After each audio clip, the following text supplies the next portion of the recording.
47 years ago, on Halloween night, evil came home to Haddonfield. A silent figure in a pale mask turned a quiet town into the birthplace of modern horror. That night changed everything for Laurie Strode, for Michael Myers, and for generations of horror fans. Tonight, we're going back to where it all began, to the babysitter murders, to the shape in the shadows, and to the night he came home. I'm Jordan from the Movie Den, And I'm GC from Face the Movies. and together we're diving deep into Halloween 1 and 2, exploring the legacy, the fear, and the moment that defined a genre.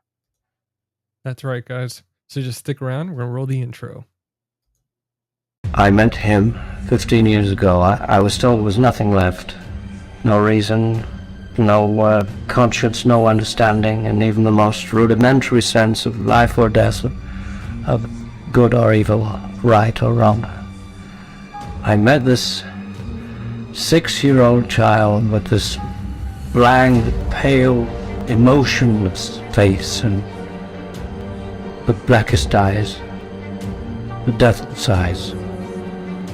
I spent 8 years trying to reach him, and then another 7 trying to keep him locked up, because I realized that what was living behind that boy's eyes was purely and simply evil. What happened in here? Tell me what happened. Or did Michael kill? Did Michael kill again? I believe in Michael Myers, deranged serial killer, the boogeyman. One should. 6 bodies, Sheriff! That's what I've seen between here and Richmond! A filling station in flames! I tell you, Michael Myers is here, in this town! I told you, my suggestion is termination. Yes, it's the only viewpoint for Michael. There's nothing to be gained from keeping alive.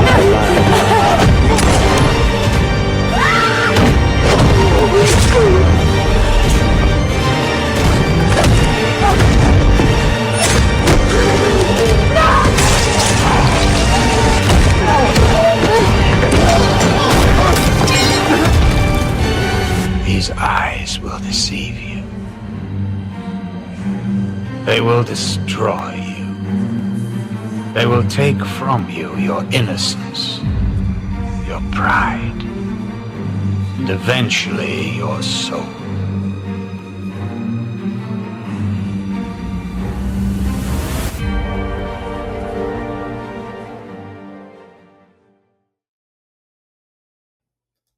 Dude, how about that intro? Oh my God, man. I am so freaking hyped up after that. Like, I'm going to have Yeah. trouble sleeping tonight. Dude, I'm telling you, if that doesn't hype you up, I don't know what will. That's an incredible job, DC. Dude, thank you, man. I appreciate it, dude. I kept racking my brain for the last few weeks trying to figure out how to do it. Yeah. You gave me the template, just letting me know it's like you wanted his speech, Loomis's speech in there. Mhm. And once like I listened to it a ton of times, I was like, this is the way to go. Yeah. I wanted to play the original Halloween theme, but obviously copyright, and then that cool band that you sent over, that was badass, but it felt like we needed something to like really let people know it's like this is a cinematic masterpiece Mhm. and this dude's a badass, and we need it out there. Yeah, man. Yeah, it definitely, like I told you, I said, the theme's cool. That little remix we talked about was cool, but it just gives it that gravitas to it that I think this franchise deserves, honestly. It really does, man. After we watch, like, I'm glad we did this because we talked about it behind the scenes. Like, after rewatching this franchise, it's quickly and not even quickly, immediately moved up on the ranks for me. I mean, Mhm. dude, there's nobody out there like Michael Myers. He just doesn't give a shit. Makes me happy. Well, speaking of Michael Myers, let's go ahead and transition. Let's talk about Halloween. So this came out in 1978 from John Carpenter. He wrote, directed, produced. He did the score for this film.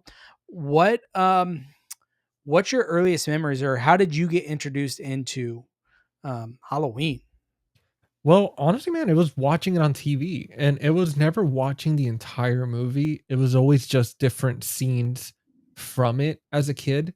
Because I mean, back then they were playing it a lot, especially with the TV version, and the Mhm. lack of like blood and stuff like that. It was very TV friendly. Yeah. So that was pretty much my experience growing up with that, and it was always the big three for me. It was Michael Myers, Jason, and Freddy Krueger.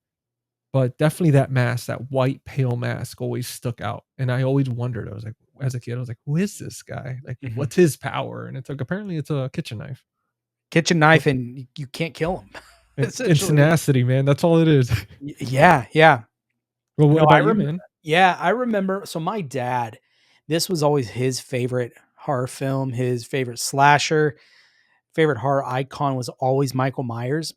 So it was kind of I, saying forced to watch this is it's not accurate, but it is in a way. Like it was just always on when I would go see my dad and visit him around this time of year.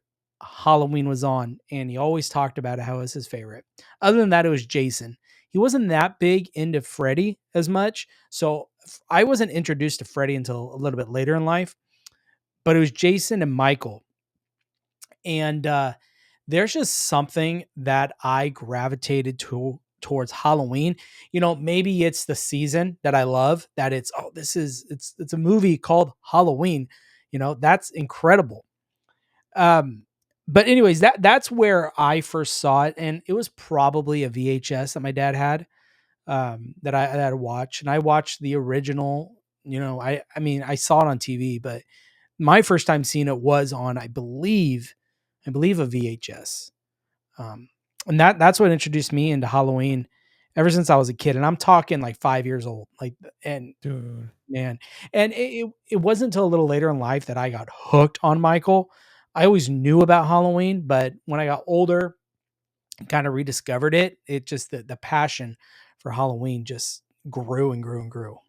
Oh man, I mean, and I could see why because as kids, right, we see this killer wielding a knife, and we're like, oh, that's cool. And then you have all Mhm. these other people like Jason, which is again he keeps coming back, and he just has the hockey mask. All these things stand out, but it's awesome that as we get older, you were able to appreciate more of like the score, the cinematic, the storytelling of this film, the Mhm. camera work, the again the acting, like everything is just it stands out so much compared to when we're just kids and all these like little impressions that stick with us. But I think what makes it more special is having that memory where your dad introduced you to it and kind of passing that down, something that he loved. And he's like, here, son, this is a horror Yeah. franchise that I love. And then Mhm. even on your own, like even though it was introduced to you like by him and he was like, I love it. And Yeah. us growing up, we see your father figures and we're like, we want to be like them. But you decided on your own. You're like, yeah, this is awesome. Like I love this. Yeah.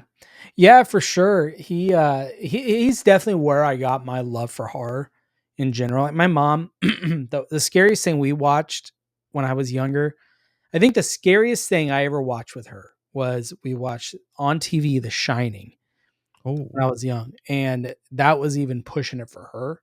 And I get it, that's a scary movie, but that was probably the worst we got. It was mainly Goonies, like you know what I mean, like Goonies and maybe The Lost Boys, but that's about as far yeah.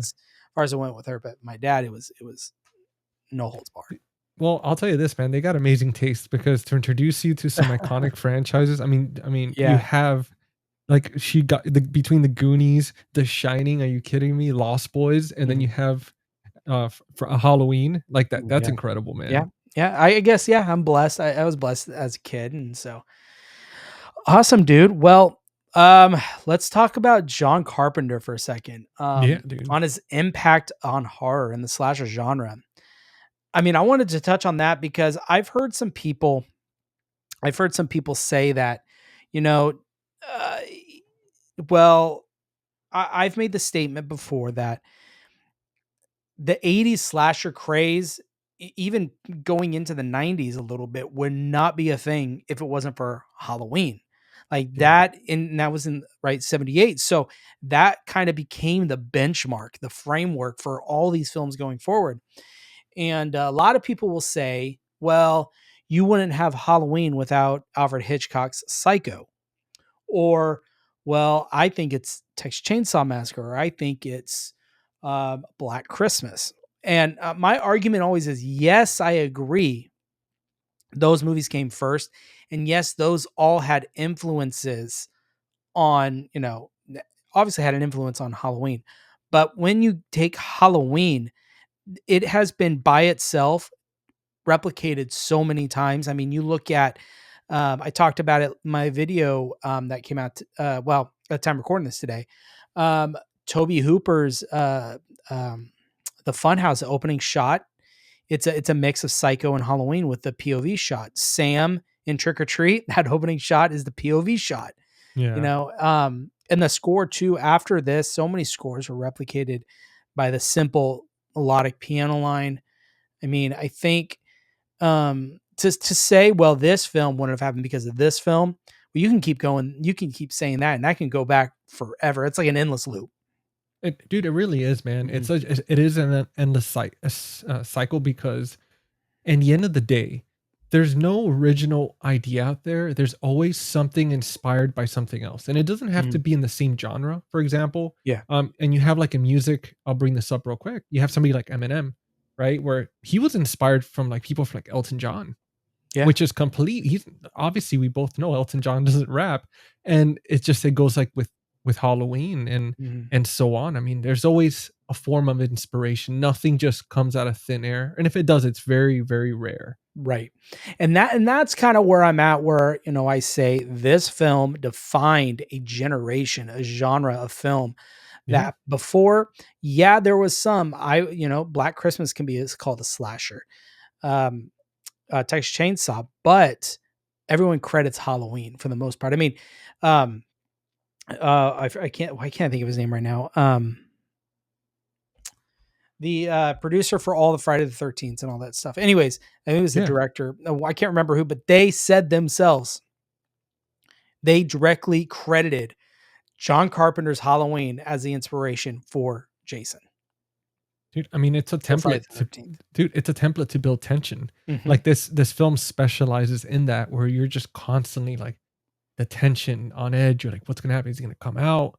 It's just the simplicity of Halloween, the beauty, the score, like everything is just it's fantastic. It's something that, again, that template, they made it, and then it's been replicated in so many different films. It's I mean, there's so many actors out there that probably became actors because of just watching this film. Mhm. Movie directors, the same thing.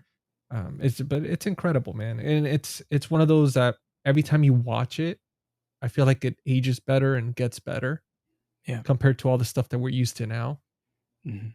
Yeah, I mean, even inspired like the low budget horror, right? Yeah. Because this film did not have a huge budget, you know. Independent filmmaking was another one that this really it inspired, like you said, a lot of people. The rise of the slasher tropes, like I said, with the POV shot, the the laying down and just sitting up, right? I mean, that's Michael Myers. That he did that. You know what I mean?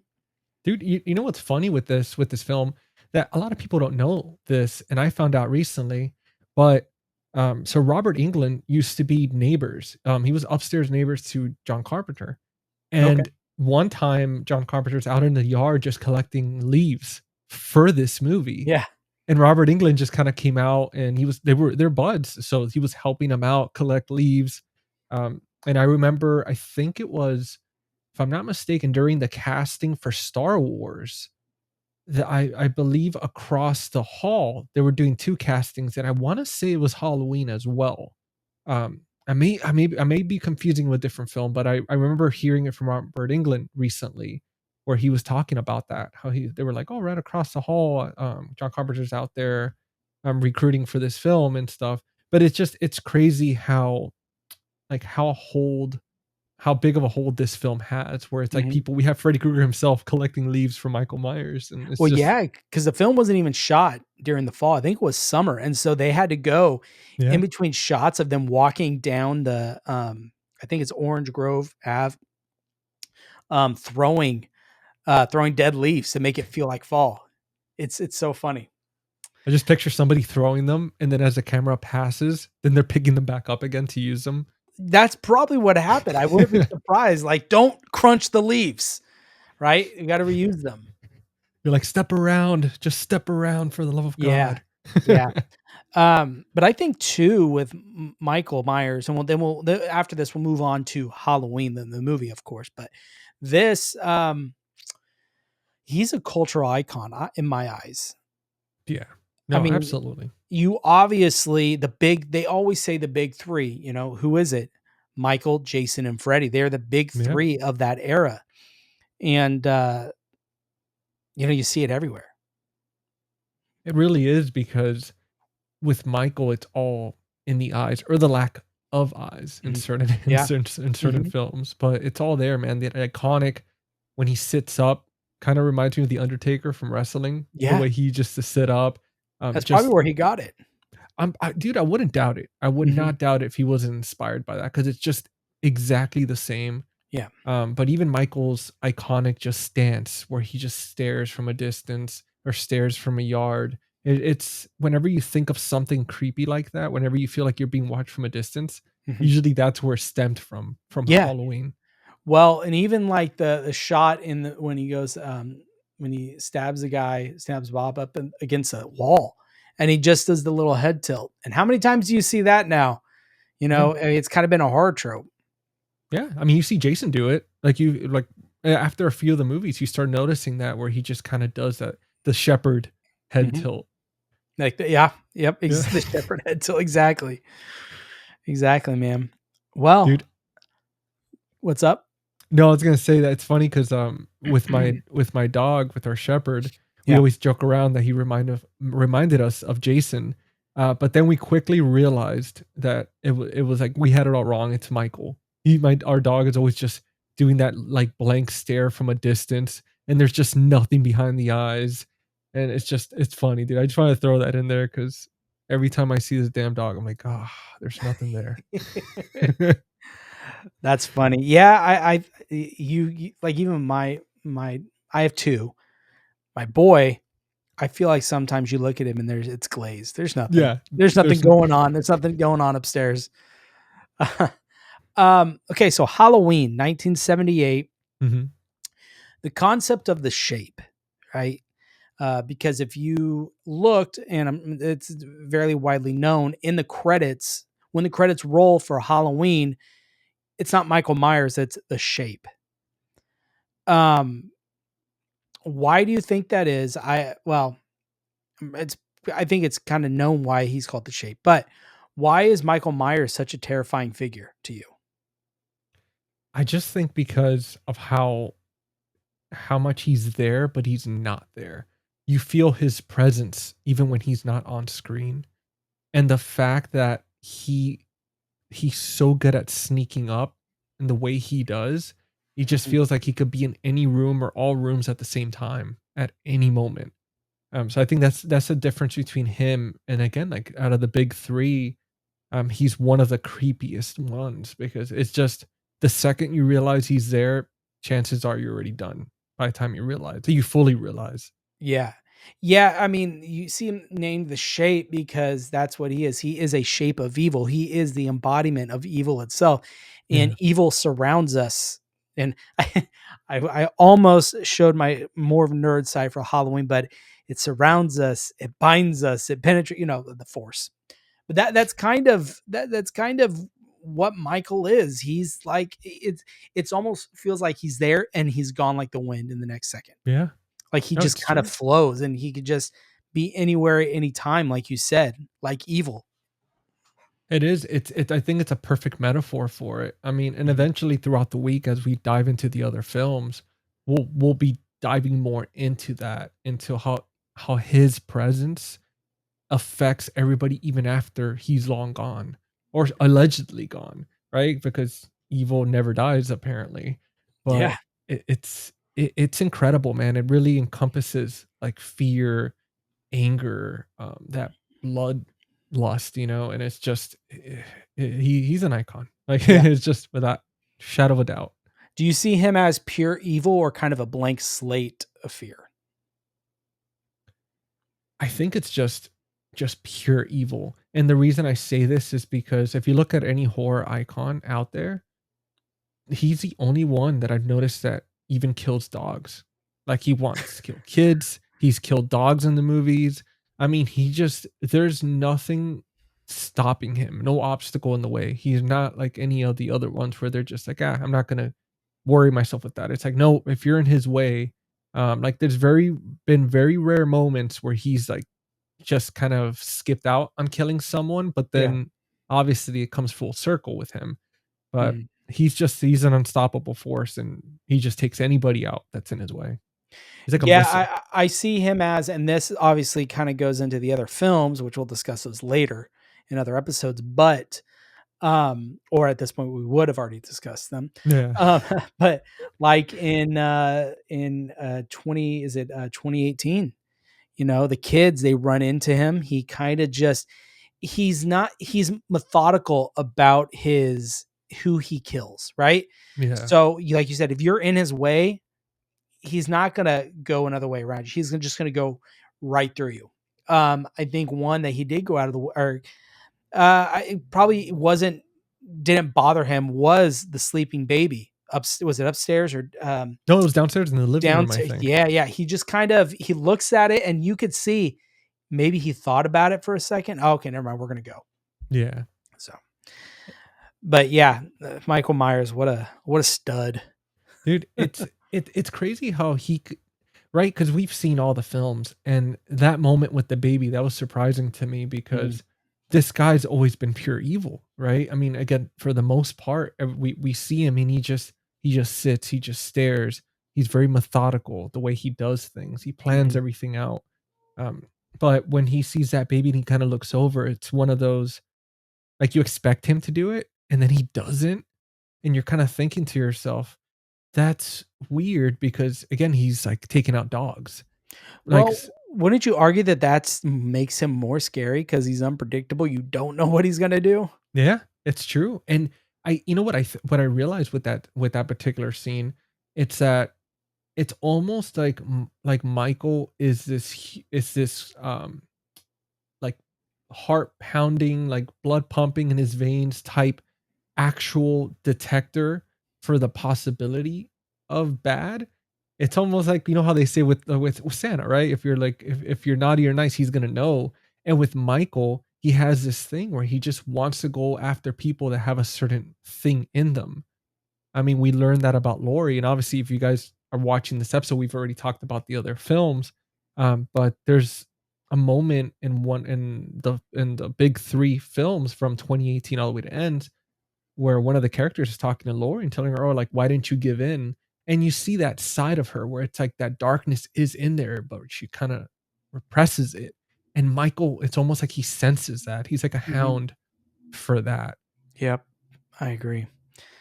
Man, he's an icon. Just an icon.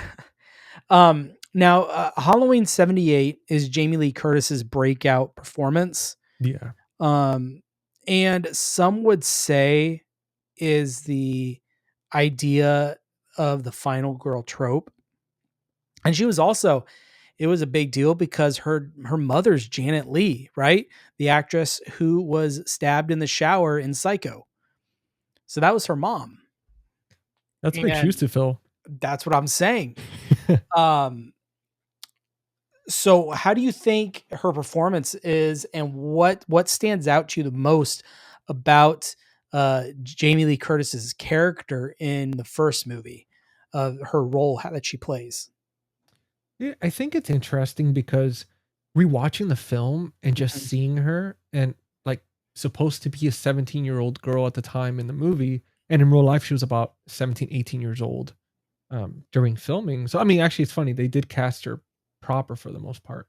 But it was just, at first it is a little bit hard for me to be convinced just because she looks exactly the same like at that age compared to now. She just looks like an adult. she sounds the same too. I swear her voice hasn't changed. Yeah, she has not really, like, maybe her hair's gotten shorter and a little grayer, but it's just it's crazy that she looks exactly the same. Mhm. Um, but I think the look of concern and fear and the way she was able to convey those expressions were fantastic.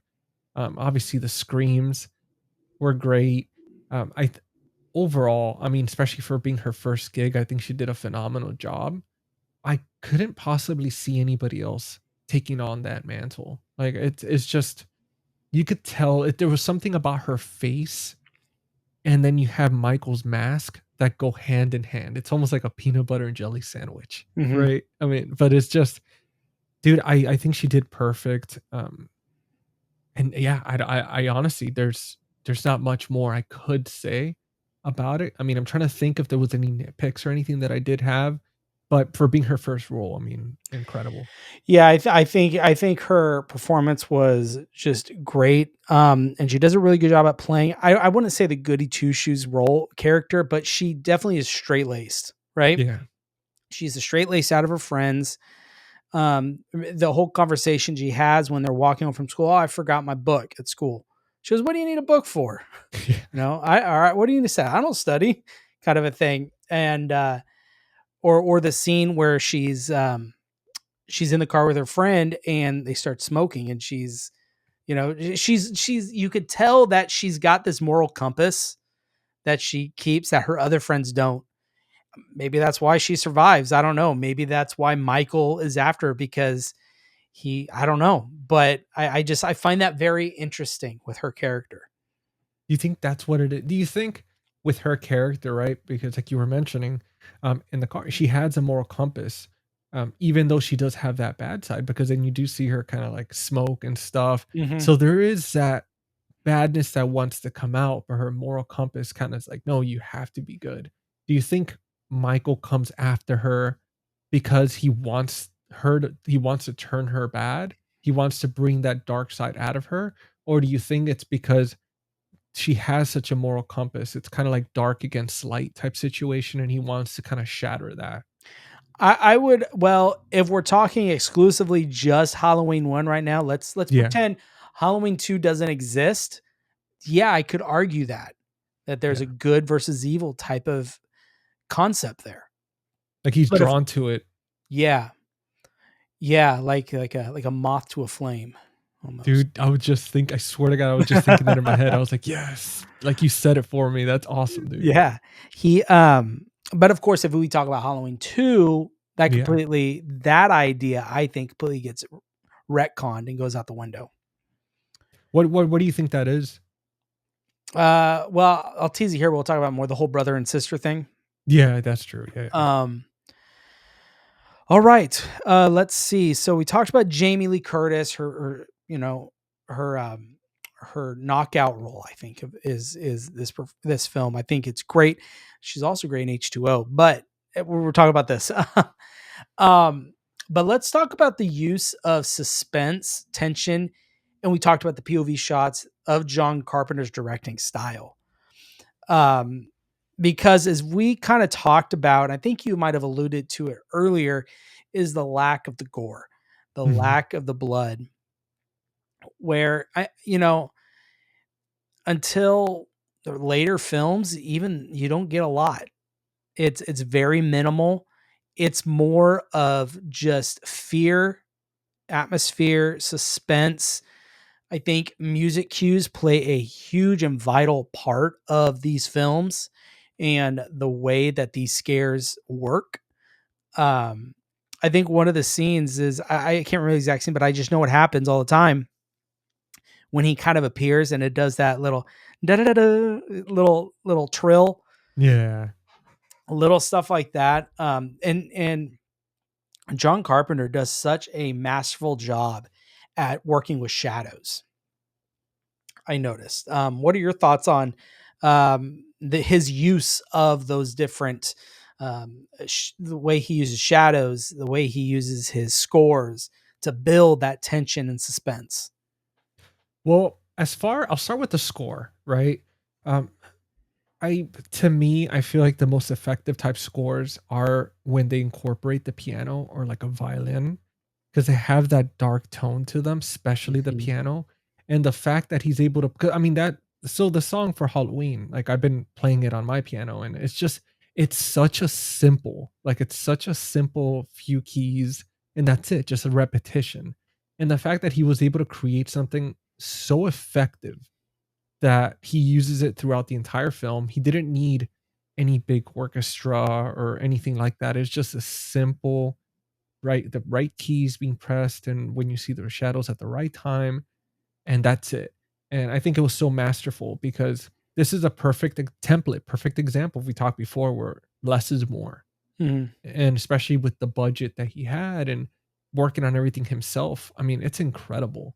It's Yeah. like he had it in his head, and he was just, I'm gonna put it down, and to be able to match that with the shadowing work, right? Because we all know that, yeah, like seeing Michael itself, it's scary, but when you see a shadow and you don't quite know what it is, you don't know if it is the boogeyman or not. It's different because it's more of it's a 50-50. So it's even Mhm. scarier compared to, it's like, oh, it's the boogeyman. Okay, I know for certain, but it's like you don't know when you get past that bush if it's gonna be him or not. Mhm. And it just makes him look so much bigger. Yeah. Yeah, I find it interesting that the film or the score is so simple, it's raw, it's Yeah. just the piano for the most part, and that mirrors Michael, where he is the shape, he is evil in its simplest form. Yeah. He is, if you tear down all this stuff, pure evil, you've got Michael, you've got the devil's eyes, and you strip all the massive orchestral stuff to a simple piano line, it just it works hand in hand, and I find that so fascinating. Yeah. I mean, he's bigger, dude, he's bigger than life. So it's it suits him perfectly to have such a simplistic little theme, because it's like with Jaws, right? Again, this massive shark. Dun it, dun it. Mhm. And if you notice, these big evil characters always have the simplest little themes. And Yeah. it just, it's, I couldn't picture a different theme that he could have done for him other than Yeah. that. Well, it's kind of this juxtaposition. You got Michael, or his this larger. When I say larger than life, I mean just his presence is larger than Yeah. life. This massive evil juxtaposition, this little tiny ballad that is played on the piano. And it's the same. I mean, you've got the Exorcist theme on the piano, the Candyman score, Philip Yeah. Glass's Candyman. That little score is those simple lines. They stick with people, and I think part of it is because it's easy to remember and it sticks in your head, and it just becomes iconic. I mean, completely on the other end, that's why It's a Small World is, a lot of people hate it because everyone knows it. It's iconic for a reason, same with the Halloween theme song, The Exorcist, Candyman, all that stuff. Yeah. And I mean, if you see that pattern too, where it's like some of the most successful horror movies out there, icons, Yeah. have that simple little ballad that you mentioned. And Yeah. it goes to show, man, that when you build the right character, they overtake anything else around them, Yeah. even a theme. Like I bet you I could ask anybody and say, okay, what's the theme? The average person, what's the theme musically for Freddy? Not a lot of people are going to be able to pick that up. Yeah. What's the theme for Jason? Oh, or Yep. okay, what's the theme for Michael or Halloween? Dun, dun, dun, dun, dun, dun, dun, dun. So I've noticed that is a lot of the, like what you said, a lot of the very iconic scores and theme songs are very simple in nature. Yeah. I mean, Psycho, for example, I would Yeah, even wonder Psycho. if he was inspired by that. I mean, king, king, king, like Mhm. that's, it has that similarity. But no, it's incredible, man, how they're able to do that. I mean, Yeah. and I think what from what you were asking about the shadowing as well, one thing that I thought about was Michael's presence. It's so big that could have, like, imagine this man in this jumpsuit in this white mask could affect a whole town.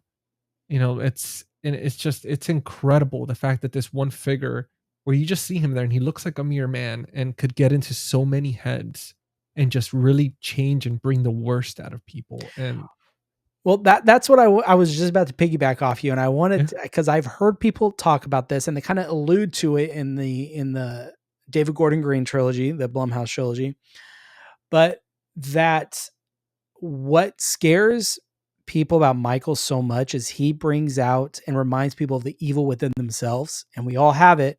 Yep. And that's kind of why that idea shakes the town of Haddonfield so much, where, 3 teenagers died. I think it was what the mechanic died.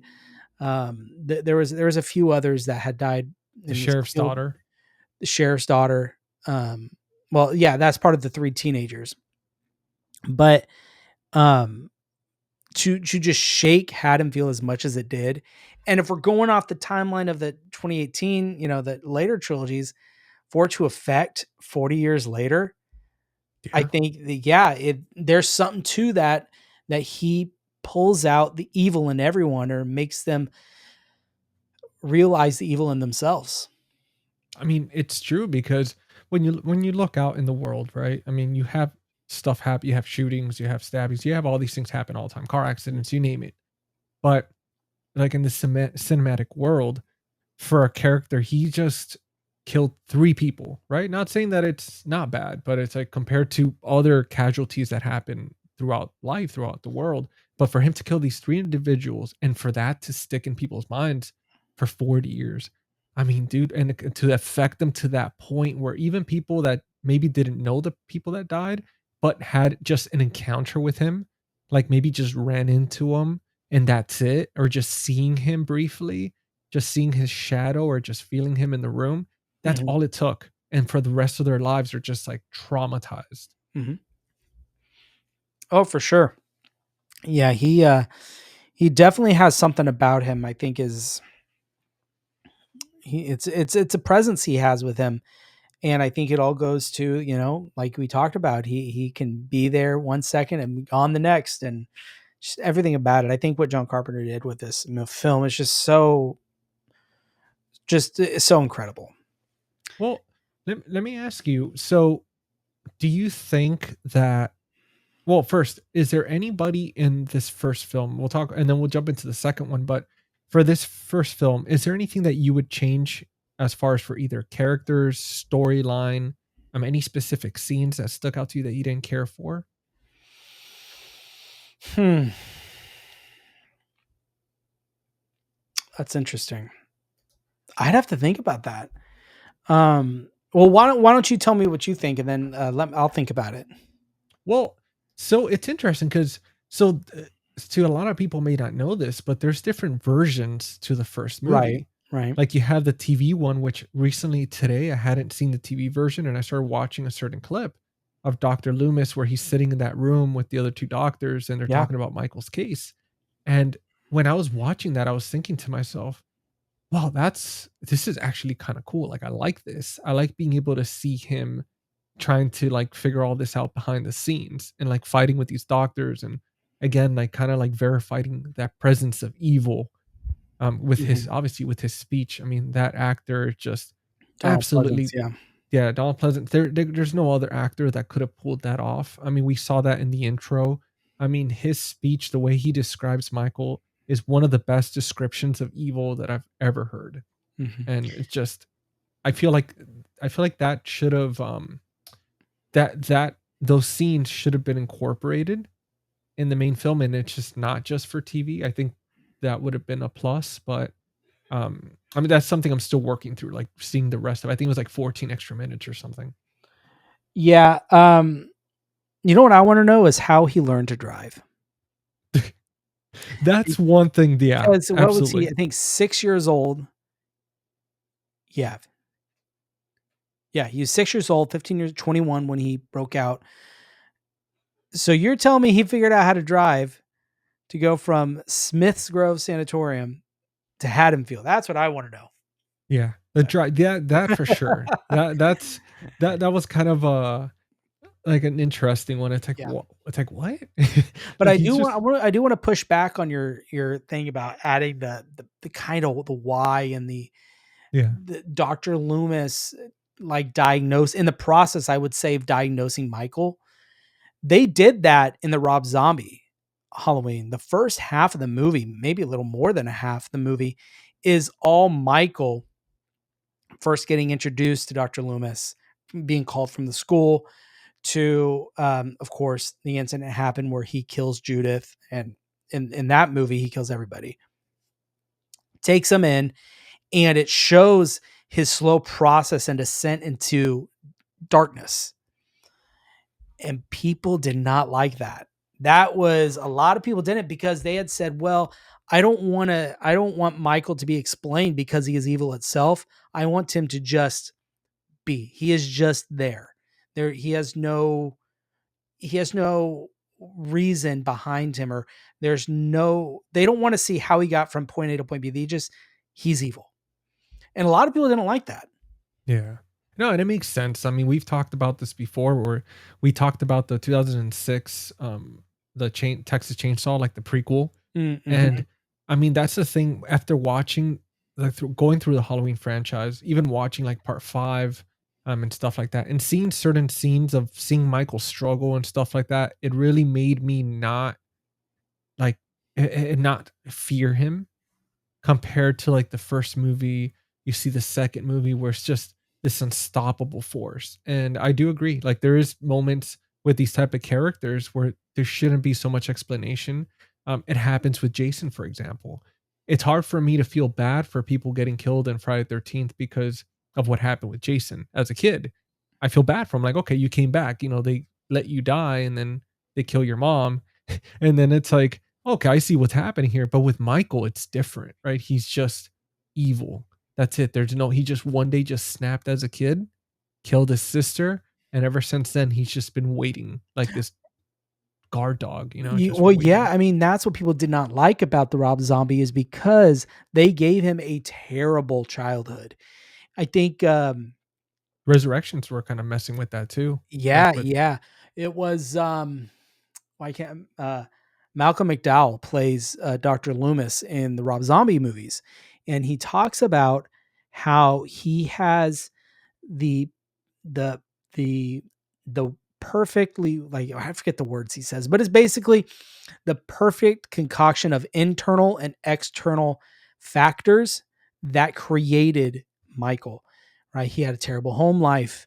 His mom, I know we're sidetracking onto Rob Zombie a little bit, but he had the terrible home life. His mom, she was a stripper. She was never really there. She didn't pull him out of that terrible relationship, and she didn't leave this man that clearly was what is Christian call it? A PDF file. a PD. Right? Clearly is one of those, you can tell. And the way he talks, and the mom just kind of blocks it out. So you have that going on. You mix that with things that are just kind of going on in his head, because he's clearly something's not right with him. Oh yeah. So you mix those two together, and you got Michael. And that's what people, I don't think, liked, is they didn't like, oh, okay, I get it. That's why, right? Because when they see Michael in Rob Zombies, when he finally breaks out, they're like, yeah, let's go get him. They kind of feel bad because now it's time for his revenge. Where in this one, he's an innocent little kid who, his mom and dad, they look to be very, very present in his life, a very good family. His sister, doesn't seem, from the surface, doesn't seem anything too terrible. He's just a killer. As simple as that. Yep. He just one day, that switch just took over, and that's it. Yeah. And I love that mystery. I think that it's incredible how they're able to create this character where there's so much rage and evil inside of him that it's almost like, not like, well, not almost, but like every time he gets stabbed or shot, because he was shot 6 times. 6 times. 6 times. But he keeps getting up. That's how deep that well of evil goes, that nothing hurts him compared to like his victims getting away. Yeah. Yeah. Let's see. Oh, so we'll cap off. Do you have anything else you want to say about Halloween, the first one? No, man. I mean, so as far as for the characters, I think, well, one thing I would love to touch on is Dr. Loomis and his character. I mean, I think that besides Michael, I mean, even in this, we could agree that he really steals the movie, because we have Jamie Lee, again, does a fantastic job. Mm-hmm. But Dr. Loomis, it's just that if there's Michael, there's Dr. Loomis. and that connection that no matter what, this man will just not stop. And it's funny because they both have the same driven force. The only difference is one is to spread evil and one is to stop evil. Mhm. And at the time, it's like, even though, later on we learn that Jamie's kind of like Michael's counterpart, where it's, good versus evil type, the perfect storm, perfect face off. But in this film, it's established Dr. Loomis is like the savior. He's the one, he's the warden, with the key to stop Michael and stuff. But I just, Donald did such a phenomenal job. Like I wanted to talk about him Mhm. and his presence in this film. Do you think that he has the same big presence that Michael does? Like, do you think that, I guess let me reword that. The times that Michael's not on screen and you feel his presence, do you feel the same way with Loomis? Like whenever Michael's on screen and you don't see Loomis, that I he's still close I by? do. I love Donald Pleasance is such an incredible actor. Yeah, he's the voice of reason Yeah. throughout the whole almost franchise, really. You know, and I think what you got to look at what drives him. He feels responsible. He feels like he failed Michael. He was his doctor, and he feels responsible, and he's also driven crazy because people won't listen to him. Yeah. He's basically uh, he keeps telling him like, look, you don't understand. I know where he's going. He's going to Haddonfield. They won't listen. Everywhere he turns to, they don't listen. So that's really what drives him for this unstoppable thirst to stop Michael, is because I feel like he himself feels like he created Michael. Yeah. He feels like he could have done something about it early on and he never did. Now in the first one, we don't really know what that is, or you don't see much of that. They kind of touch on it in the TV cut, but theatrical cut, you don't know what happened, what Dr. Loomis did or did not do. But something happened and he feels responsible for the cause of who Michael is. Now, do you think that the film would have completely changed if Dr. Loomis's character would have been would have been played by somebody else, or they would have minimized like his scenes in the film? I don't know, man. That's hard to say. Because I feel like he really builds up Michael. Like it's like every time he talks about him, it's almost like Michael's hype man. Like if you Yeah, watch, kind of. yeah, it's like watching like that trailer where it's like every time he says anything or when he gives that iconic speech about him, it's just like holy crap! Like Michael really is the boogeyman.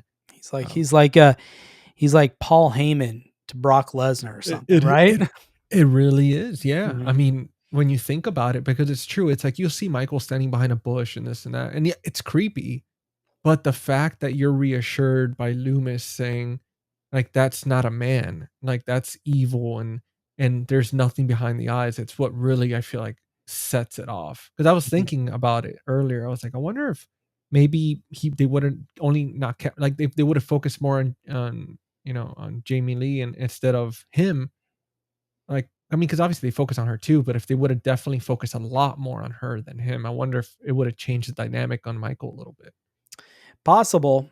Yeah, I don't know. He's almost the narrator of the story in a way, right? It is, yeah. He kind of carries the story and continues it going. It's almost like he's telling you the story, and then now we're watching the story, Michael and Laurie, right? I Yeah. I think that's kind of how I see it. He's kind of this um Morgan this Freeman. Morgan Freeman storyteller type of Yeah. character in a way, you know.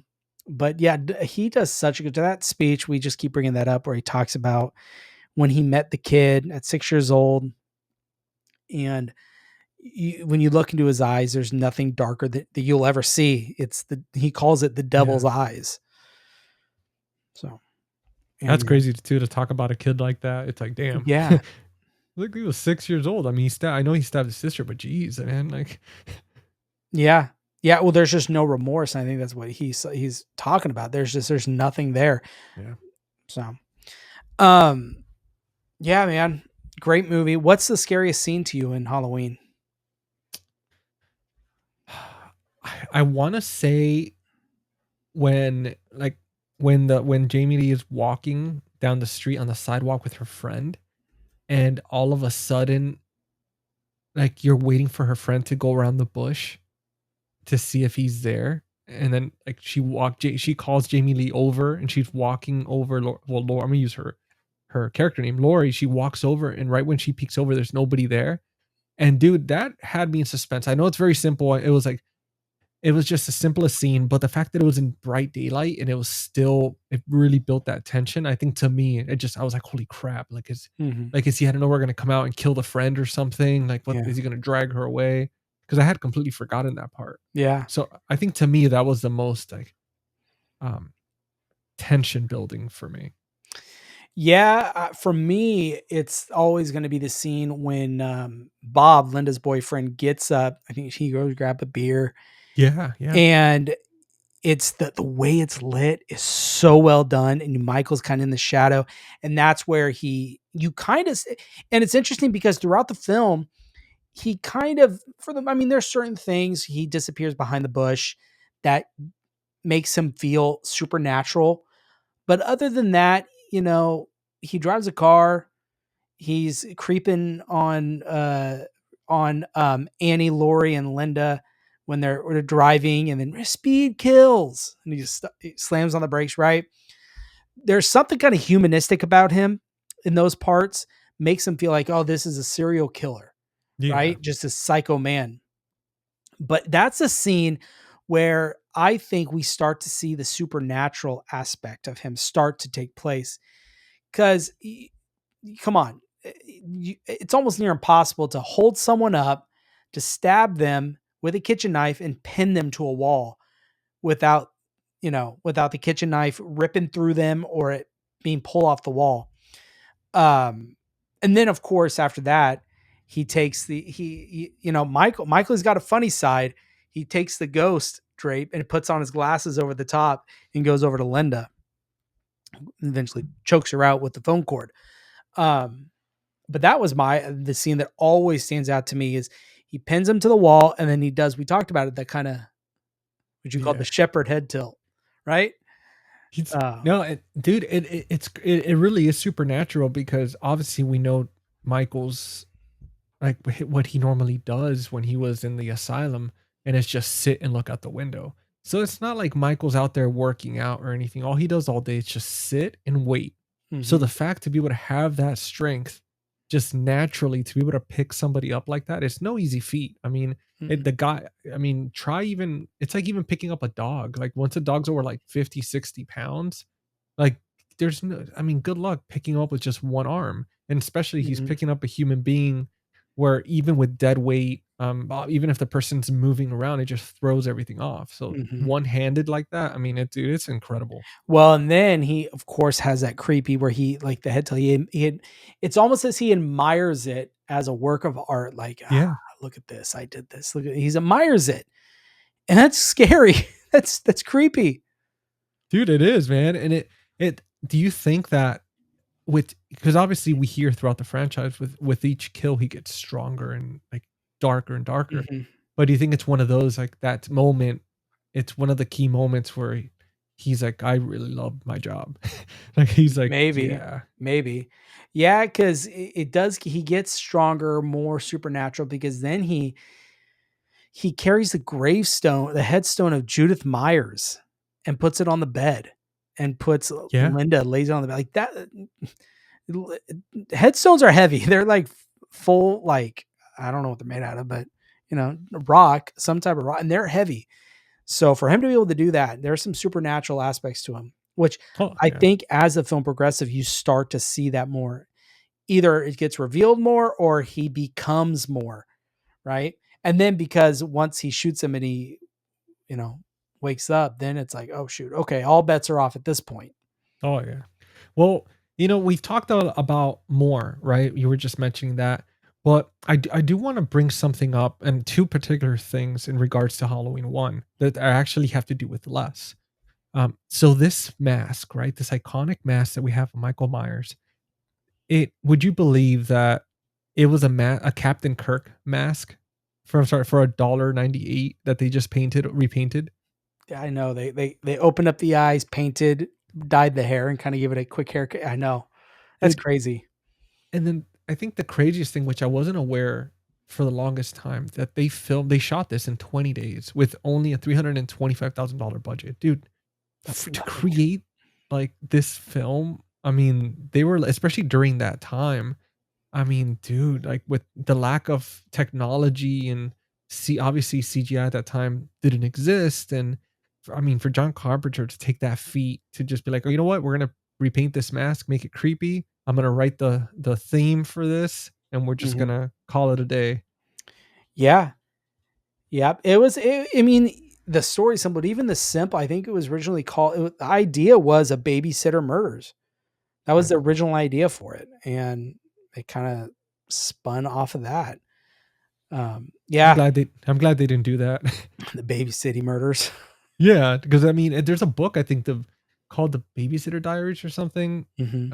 or it's like a franchise in books or something. But I just think the word Halloween. I've always found that movie titles with just one word usually, and I mean, like obviously you have it, The Thing. Well, that one's two words, but still, The Thing. Yeah.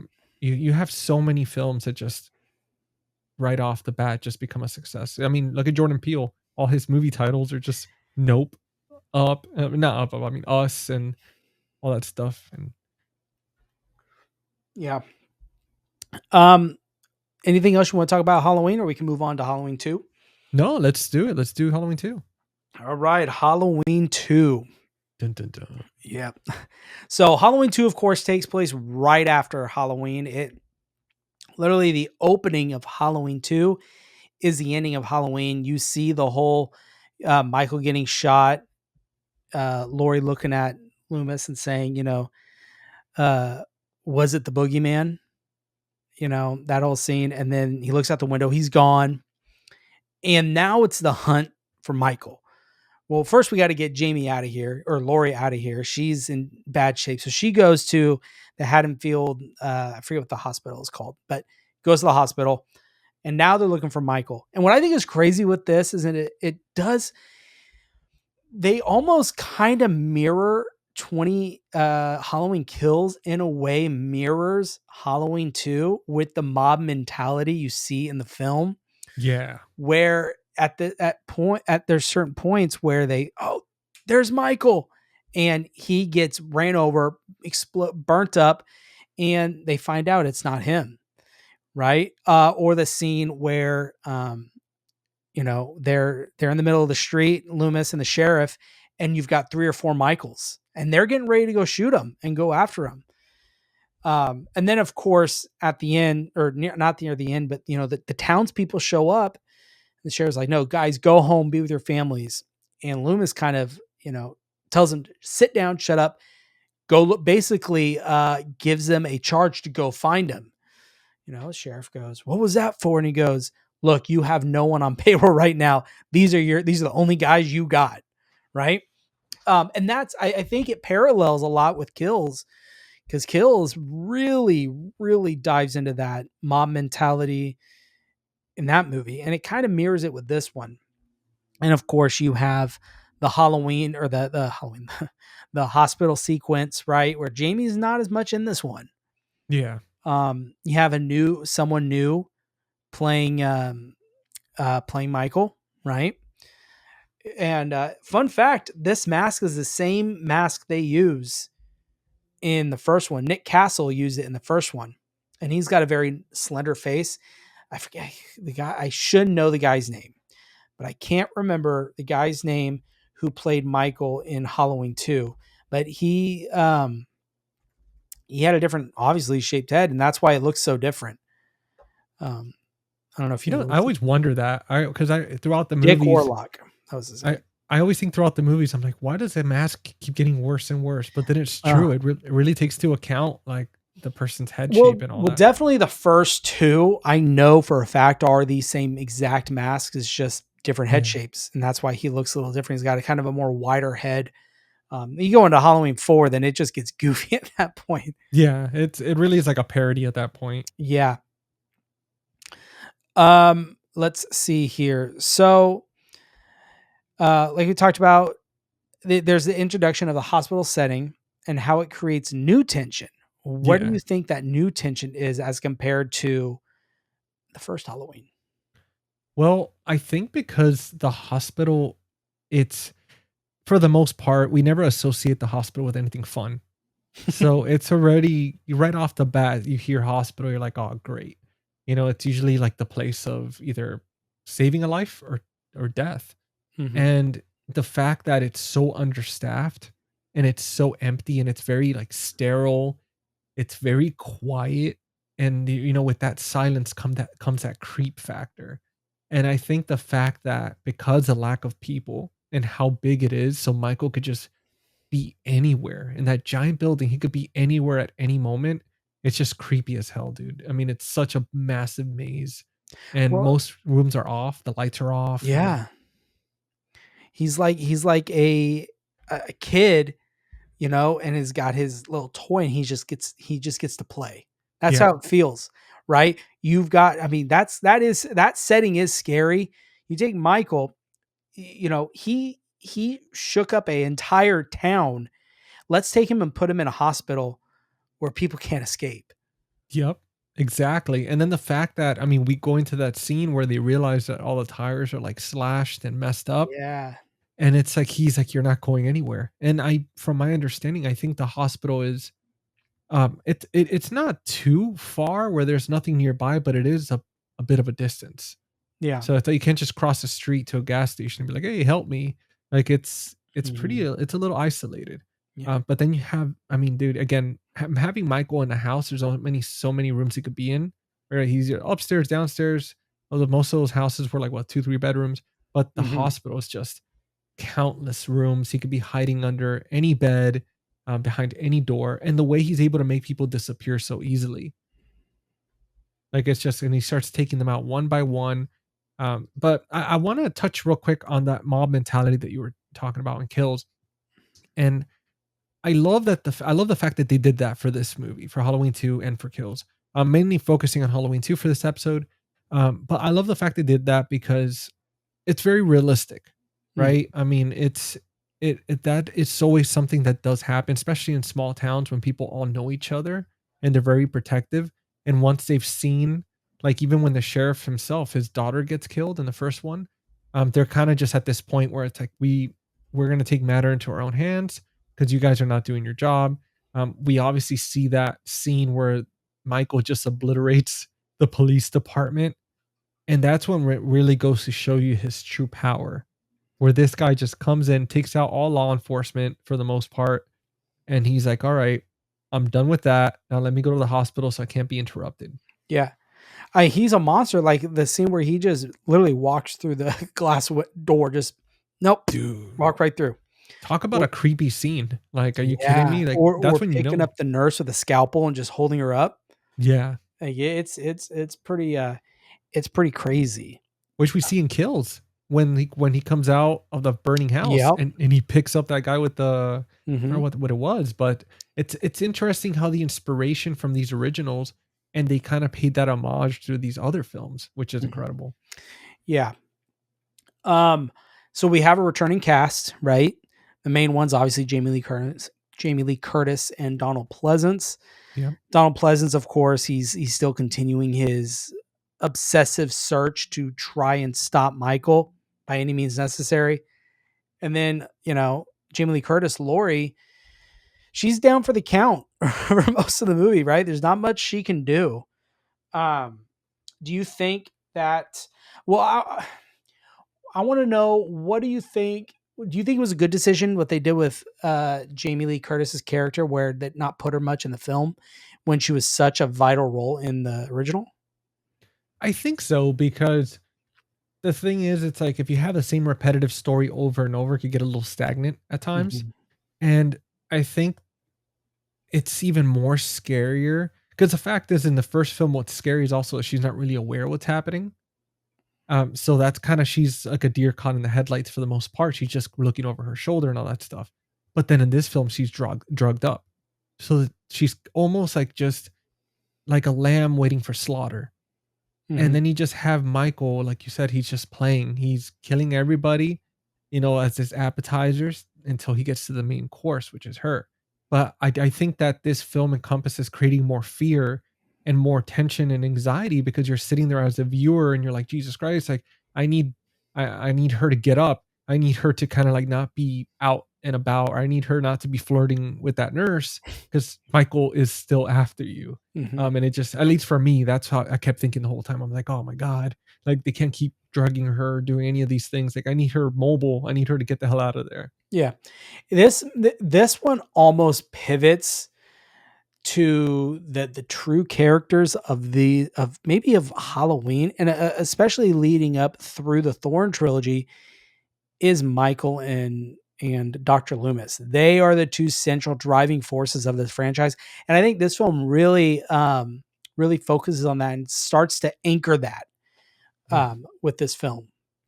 Yeah, and I know they definitely did that with that, but I know originally too, like there was no plan for a part two. This was supposed to be like an anthology series, Mhm. and I think you kind of see that too, where in part two they're not focusing so much on Laurie, but it's just like Dr. Loomis, obviously, and then Michael, especially with Michael in this case. Yeah. Yeah. What's interesting about this one is, so the director, Rick Rosenthal, so he directed this film. I might have written some of it. I'm not sure, but this is his first film he ever did. Oh, He did TV before this.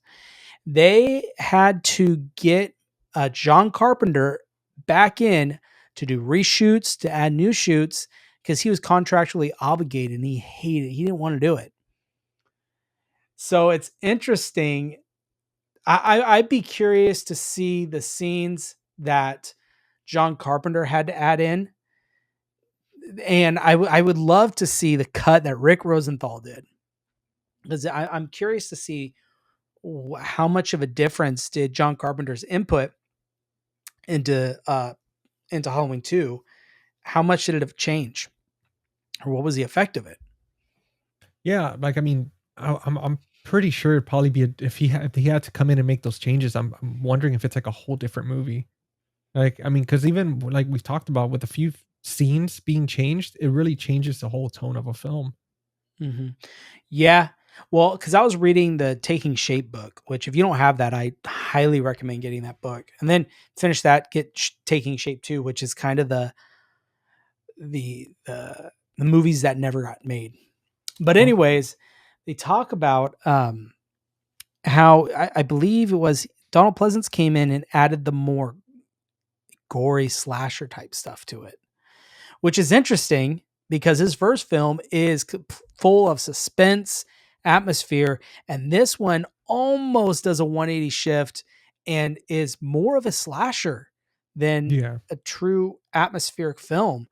And it's got those, like, every character has a very kind of crazy iconic kill.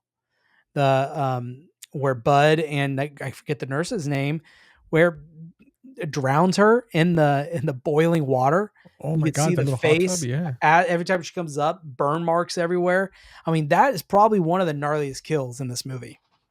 it really is, dude, and that sucks, man. Like that being in that situation where it's like they're just there trying to get their freak on. Next, thing you know, they're getting freaking lobster boiled in there.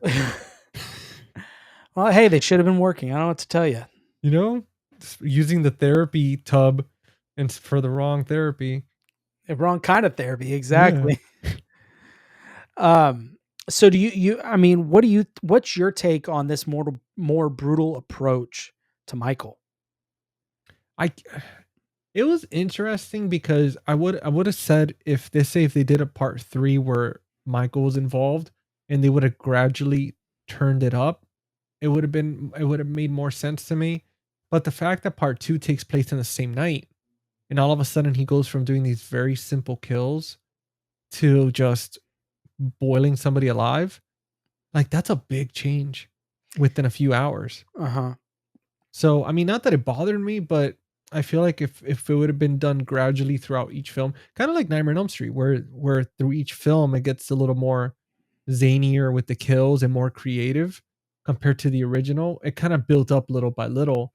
So it's almost like you start getting used to little instead of just again, yeah, it's like stab a guy against the wall and then just boil somebody or crush somebody's head, and it's just like Jesus.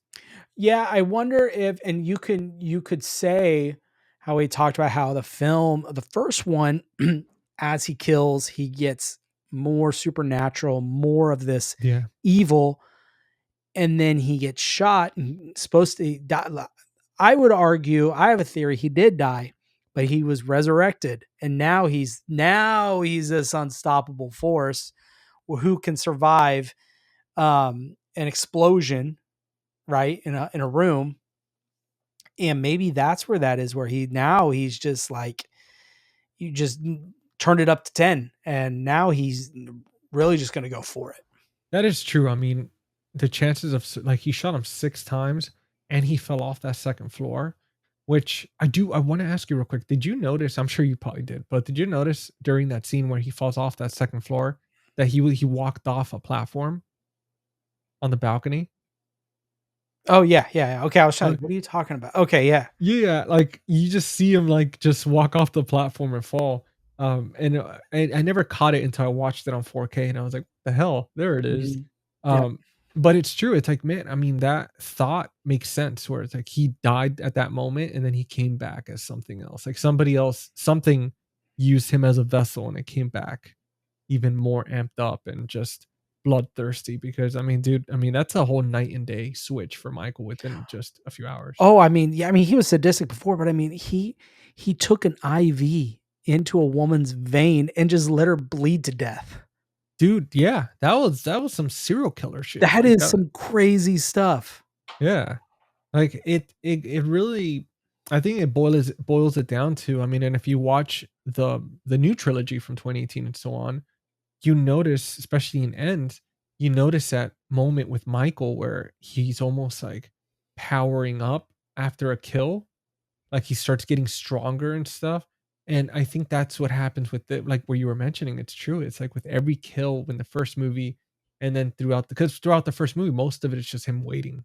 Mhm. Like a lot of it's just him waiting up until he starts killing and he's like, oh yeah. But then with the second one, it's like with each kill, it's just more and more messed up. I mean, dude, bleeding her out like that, that was kind of methodical. Like that takes time, especially getting a needle inside of a vein. Like, are See, you freaking kidding me? now he knows how to dress a needle, or now he knows how to do that. He's got medical experience. Dude, and there's nurses out there that go to nursing school, and for the longest time, even after nursing school, they still have trouble getting a vein. Like, Yeah, God I mean, knows I've had that happen. can't you just see him in like a deleted scene, him hitting the vein and feeling it? All He right, just here we puts go. a thing around the rubber band Yeah, thing, and ties it and tell her, making a fist with her hand so he can feel it. yeah. Yeah. He's like, "Right, hold on." Unless maybe she was, um, using, like, the IV stuff for herself, because sometimes people do that, for certain vitamins or for hydration purposes. Yeah. Maybe she was, and then he came in and just pulled it off the thing and, like, choked her out or something and then, like, let her bleed out? I don't know. That would be the only real explanation for him to do that. Yeah. And then what's the nurse's name that is hitting on Lori throughout the movie? You remember his name? I can't remember his name. Oh, dude, I cannot remember, but I've seen him before, and as soon as I saw him in this movie, I was like, "Wait a minute, I know him from somewhere." I feel like I've seen him before with a beard. The way he dies in this movie is the absolute most Oh, agonizing way. You get a concussion, then you die. you know, Like this head smack on the floor, just slipping in the blood. but did he die? Like, or was he just out? Like, he just passed out? I Because they mean, never showed his body or anything. I always assumed he died. He just from head trauma.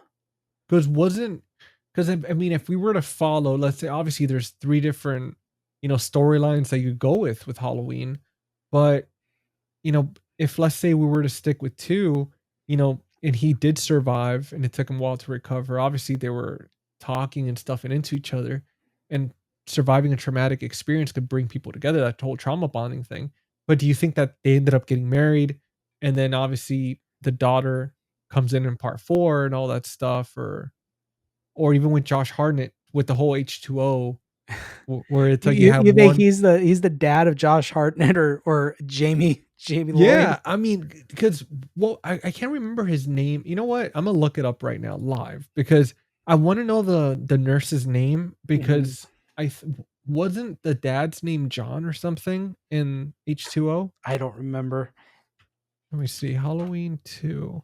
Let's see. The cast is, let's see, Jimmy. So that's the nurse's name. Yeah, the nurse's name is Jimmy. Oh, Jaws, obviously. Okay. He was in the last Starfighter, Jaws. That makes sense why I've seen him. So then what was Jamie Lee Curtis's husband's name, or I guess Jamie Lloyd's dad's name? That's true. Jamie Lloyd. Because if that's true, you might be onto something. So it says, yeah, Jamie's dad remains a mystery. Yeah, it says the name is not explicitly stated in the film, but the character's name, Mr. Lloyd. Um, let's see here. Huh. Dude, imagine that is him though, because it would kind of make sense because they don't. It says Jimmy's survival in Halloween 2 and its impact on the series. Huh. Okay, so there's a whole thing here too. There's a whole Reddit talking about that. Oh, of course there is. They're like he definitely didn't die and went on to marry Laurie and had the daughter, which was Jamie Lloyd. Huh. Because oh wait, I saw a post about Jimmy Lloyd from Halloween 2. So if that was his last name. Oh wait, it says she's literally with him at the end within the ambulance. Okay, well, see, there you go. Oh. See, I didn't notice that. Dude, I'm telling you, sometimes you gotta rewatch these movies a billion times. But that's the impact Michael has, man. He really sucks us in and then we forget everybody else. and you know what? He's a matchmaker. He brings people together. He really does. He gets rid of those little freaking teenage perverts that are doing illegal stuff and all that. He gets rid of them and then he brings people together. He's a family man. He's a family man at heart. Yeah. That's funny. That's funny. Well, let's talk about this because we haven't touched on it yet. We've kind of jumped around it, but I think Yeah. the elephant in the room, the brother sister connection. Yeah. What did you think about that? I thought that was an interesting way to put it. It kind of made sense, but I mean, like it did make sense, right? Because if the story goes as proper, it's Jamie Lee Curtis's character was a baby back when Michael killed the older sister. Mm-hmm. So if they put it that way, it makes sense. And based on the age gaps, if he was 6 years old, especially during those years, like parents would have kids once every few years.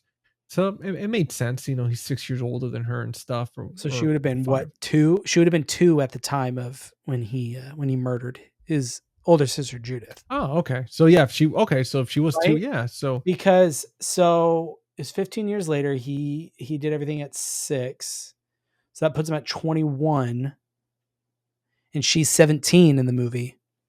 oh, that's right. So Yeah. she'd be 2 years old when that took place. So I mean, it made sense why he would come after her because obviously the parents are long gone, they're dead, and so it makes sense he's just trying to kill off his whole family. But then at the same time, it's like, why? Why kill the whole family, especially if she was a baby? Like, what did she do? You know, and that's why I think it makes him it gives him more of that menacing, that evilness. Yeah. But I thought it was interesting. I thought it was an interesting twist to make her his sister because that's I mean, they could have just gone with the fact that she escaped and he doesn't like survivors. They could have gone with that too. But making her the sister, I think, opened it up for, I mean, I don't know if they were thinking about it at the time, but a franchise opportunities. Oh, I mean, I'm sure, and I've heard, talks that there's arguments that they were going after the whole Empire Strikes Back, I'm Your Father connection, how popular that was. So let's make these, them two brother and sister because they can explain it. The only issue I have with it is it kind of takes away his that he is just evil for evil, and he found something in Jamie that he doesn't like, or that he likes, I would say, and he just wants her. Now it's, oh, okay, that's his sister. That's why. When before it was just kind of this evil thirst for Laurie. Yeah. Where now there's a connection there. And it really changes the story completely, because if they would have gone that route with him just wanting her because there's something, that pureness of her or something that he wants to like convert, that's such a great storyline. And then with the sister part, what I do think it's kind of cool is the fact that they both have the same bloodline, and there's darkness in both, except one of them embraces it and the other one fights it. So to be able to have these two characters where it's like, I mean, and again, it's like Star Wars, where it's like the dark side and all that. But the fact that if you do follow that storyline, she eventually just she becomes a killer. I mean, a killer for good, where she's trying to kill him, Mhm. but he gets her to kill because she's already like ready for him. She's ready to kill him and take his life. But it's two interesting storylines. I definitely think that leaving her outside of being the sister, it would have been a whole different film. Um, and it again, I think it would have been a little more effective Well, because of that. that's why we got the new trilogy, Yeah, right? Because they explain that away right at the beginning when I forget her name, Laurie's granddaughter, friends talking. Isn't that wasn't that his sister? No, that's just some crazy story the media came up with. yeah. Which I'm glad they covered all that stuff. Like it's amazing how much they threw in there, like sprinkled in, and it's incredible that they were able to kind of almost erase everything else, but still without ignoring it, like just still kind of Mhm. respecting it. Yeah. Yeah. Because I know a lot of people. It seems to be very. I don't know if it's. I think it leans more toward people not liking the whole brother and sister aspect Yeah. that I've heard, but I'm sure there's people out there that like it. So you would say for you, you'd much rather it not be the brother and sister dynamic? Yeah, yeah. I mean, I could take it or leave it, but if I was to choose, I would choose them not to be brother and sister. Yeah. But of course, then you get the Great Thorn trilogy and that whole thing because of the relation and all that stuff. Yeah. It gets weird, but you wouldn't have that. That is true. Yeah. And then Mhm. all those the goofy Michaels, like the one with part 4 where he has like the puffy outfit. It looks like he's just like there's air inside his jumpsuit the entire time. Yeah, well, and I noticed too, again, rewatching Halloween 2 on 4K, after Loomis and Laurie turn up all the gas and turn on all the oxygen in that room, and Loomis tells her to get out of here, and he lights the match. When he walks out, it's clear as day on the 4K. It's a dude in a fire suit. It's the Yeah. funniest thing, the way he's just walking. Because I'm sure if you watch it on VHS, you wouldn't be able to tell for the most part. Yeah. That's the thing with old movies like this, where it's like they look beautiful in 4K, but you are going to notice certain little things Mhm. compared to watching it on VHS. And it's a wonder. I mean, you have movies like Event Horizon, for example, beautiful in 4K, but there's certain scenes where things are floating around in space and you can clearly tell it's like a little bit of shitty CGI, and you're like, damn it. Oh, that reminds me. I was going to show you. Where is it at? Oh. Oh, you got some good stuff. Yeah, where'd it go? Oh, there it is. There it's right there.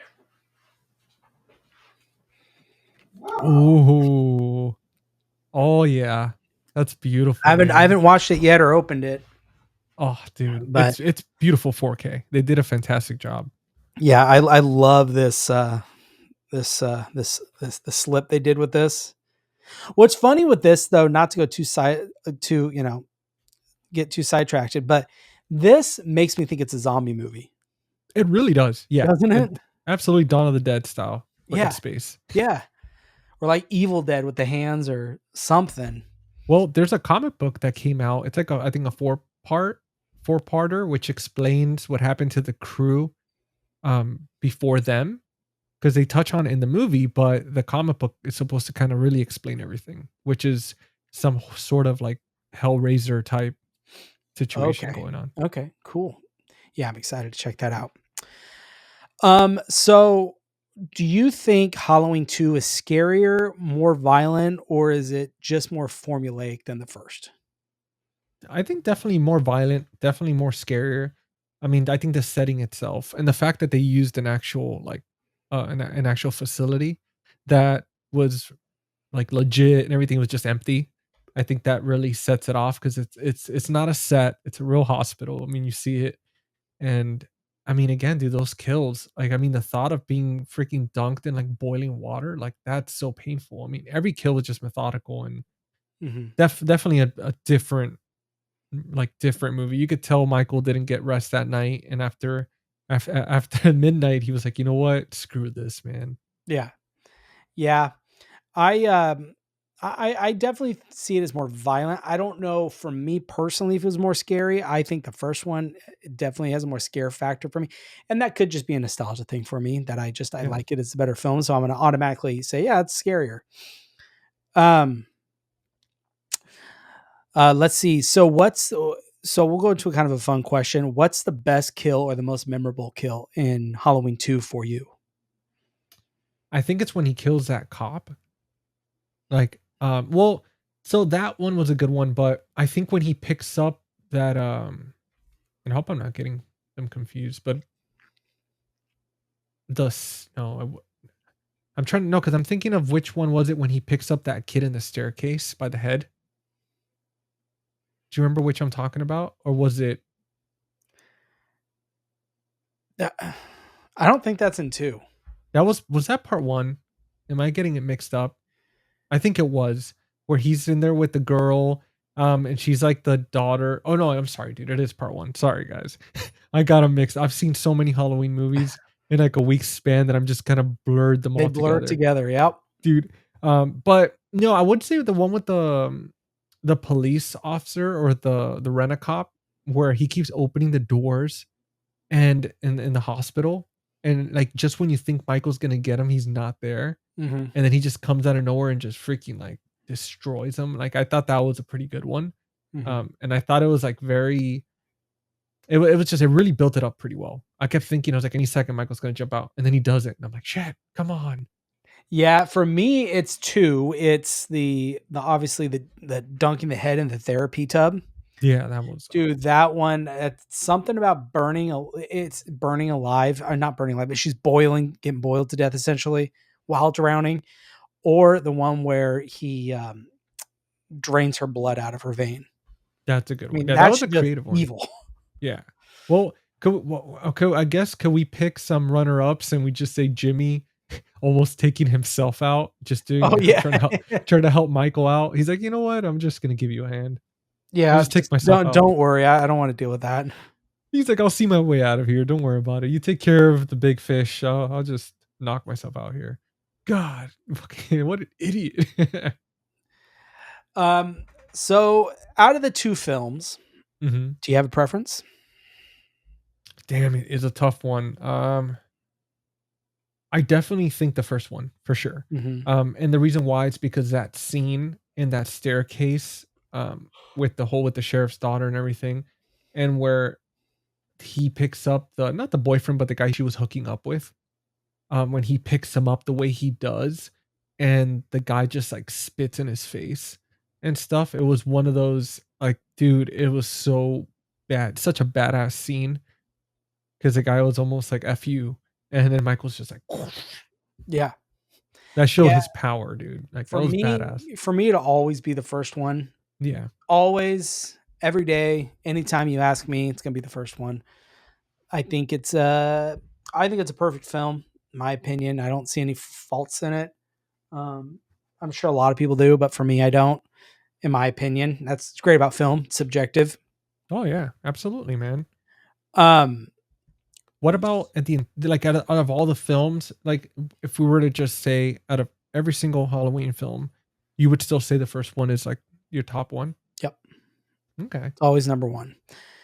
Um, taking, I don't know, 3 is really good though.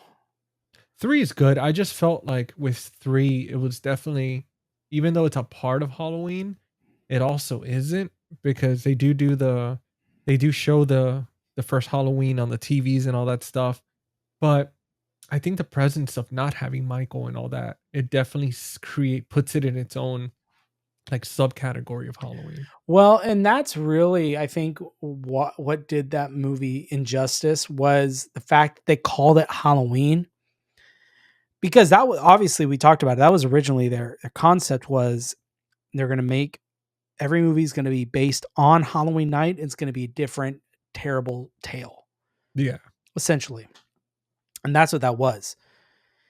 I think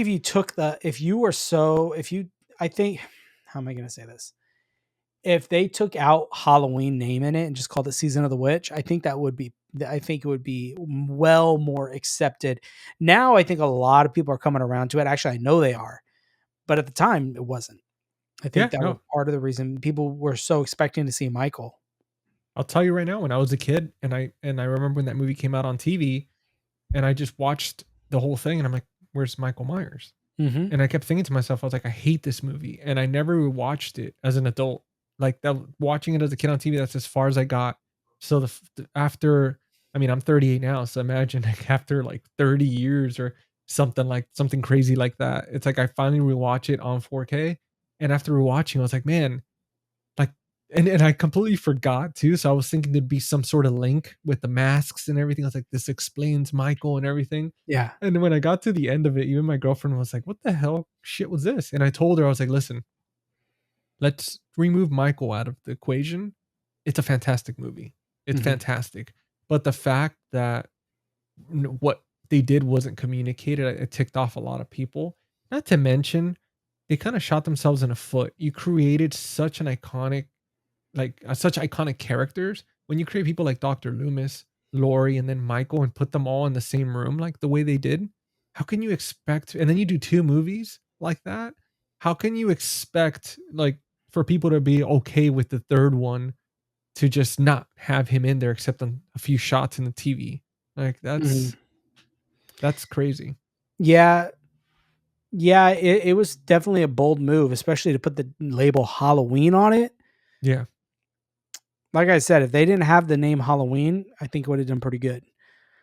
Do But you think they knew what they were doing? They did that on purpose for marketing. They knew because of the lore of the first and second one that they'd be able to sell this one. I'm sure. Yeah, they probably I'm try to sure. wool over our eyes and just be like, yeah, it's Halloween, guys, and then we show up we're like, this is not Halloween. Yeah. There's masks, but it's not a Michael Myers mask. But Yeah. well, dude, I want to tell real quick since this episode is already obviously coming out Friday, which is we've already done all the previous ones Yeah. we talked about. Dude, I wanna because the question I asked you earlier as far as for like the Halloween universe, man, one of the movies that really competes with the first one to me, and I think again it's like the cinematography, it's such beautifully shot. I think it was Halloween Kills. Like, dude, I mean, I'm seeing Michael in that movie. Like, it's just, I was like, it's almost like I wanted to root for him just because how badass he was. Like, all those shots, it almost felt like some fancy watch commercial or something. Like, I don't know if you've seen those with like the Aaron Taylor and stuff where they make the cinematic commercial, but like seeing him like being consumed by flames and him just walking out and he's like, and all these firefighters. There's Yeah. like 10 of them, and he's just like, all right, I'm just gonna take them all out. And the way he does was just it was like John Wick, but like supernatural. Yeah. That scene or the end when all the townspeople and they just surround him and he stands there and he's ready to go and they beat the crap out of him. But then when he just kind of, you guys had your fun. He wakes up and he's like, all right, like Here he's we go. ready to take them out. It's almost like he was waiting, like he was waiting for the right moment. He was Mhm. just timing it just right. But do you feel like besides the first one, out of all the films, would you say that Kills would be a runner up, or is there another one? Um, I think the problem with a lot of people don't like Kills, and I don't Really? really. Oh yeah, yeah, they don't like the evil dice and I thing. They think that whole thing is kind of ridiculous. I see flaws in Kills. Um, which we talked about that in the other video, but Yeah. um, Wink, wink. yeah, yeah. I don't know. H2O is really good too. That was a good movie. H2O. See, so and that's the thing, right? Where we have Halloween 1, Halloween 2. We have three different trilogies, um, which are 2018 to ends, and then we have the first Halloween and H2O. Um, and it's hard because they're both different. But Well, you've got Halloween, Halloween 2, Halloween H2O, and then Halloween Resurrection is one. oh yeah, So you I have see what you're 4 doing. there. There's technically 4 with the David Gordon Green trilogy because you have Halloween 1, then 2018 Kills Ends, and then you have the other trilogy, which is the Thorn trilogy, right? 4, 5, and 6. Mhm. So I never add Resurrection because after rewatching it too, I was just kind of so bad. like I love the nostalgia. I love the email stuff. I love how she takes out her little Palm Pilot thing. Like all of that was amazing. Like all that could have been great. It could have been a haunted house movie, and just it would have been a little bit funner. But that whole Laurie giving Michael the kiss of death, like the Godfather kiss of death, where she's like, "I'll see you in hell." I mean, even though that was kind of cool, she was just a badass. She was like, "I'll see you in hell," and kisses him. But at the same time, it's like, if that's your brother, why are you kissing him in the mouth like that at that Yeah, age? nasty. Yeah, it's like, what kind of weird shit is this? But also Michael doing one-handed pull-ups. I Yeah. hated that. And I hated that in H2O and I hated that in Resurrections. And I never understood how gravity worked for him. But besides those, man, yeah, I mean, I think, dude, I mean, Halloween 1 and 2, I think the way they ended it was just, if Mhm. they did not continue anymore, I thought it would have been perfect. Yeah. Yeah, that's true. I think Halloween 1 and 2, they're a perfect Halloween night double feature because they just flow right into each other. There was a guy, I can't think of his name. I found him on or not Instagram, Facebook Marketplace, not Marketplace, Facebook groups, and he'll make like cuts of films. And he did, I think he called the Sandman cut, where it's a seamless transition between 1 and 2, and it's one film he did. That's pretty cool. Yeah, yeah. I think those are. I love these two films. I think they're great. But I have a question. So let's say we live in a world where um Halloween 2 never existed. It was Mhm. Halloween and done. One and done. How do you think Halloween would have been remembered? I mean, I think it would have been iconic regardless. If anything, I think because how do I word this? So, you know how those movies out there, they're very artsy and stuff, and then the endings are very vague. So Mhm. they kind of just leave it to your imagination to choose the ending, so to speak, and it just haunts you forever. You're just sitting there, then you're on Reddit at 3 in the morning eating chips, and you're like, what the hell? How does this end? Well, with Halloween, obviously, him getting up and just not being there and just leaving it like that, I think it would have driven people insane Yeah, because the need to know. it would have done the same effect, I think, if no other Halloween movie came out, we just had Halloween 1978 Halloween. I think it would have given this kind of same effect as The Thing. Yeah, How the end exactly. you don't know, who's the alien, right?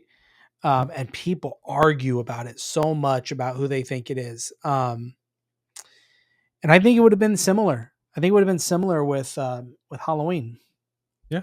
I mean, and it's a fantastic conversation piece because there's no concrete evidence unless the director themselves or the writers themselves give you the answer.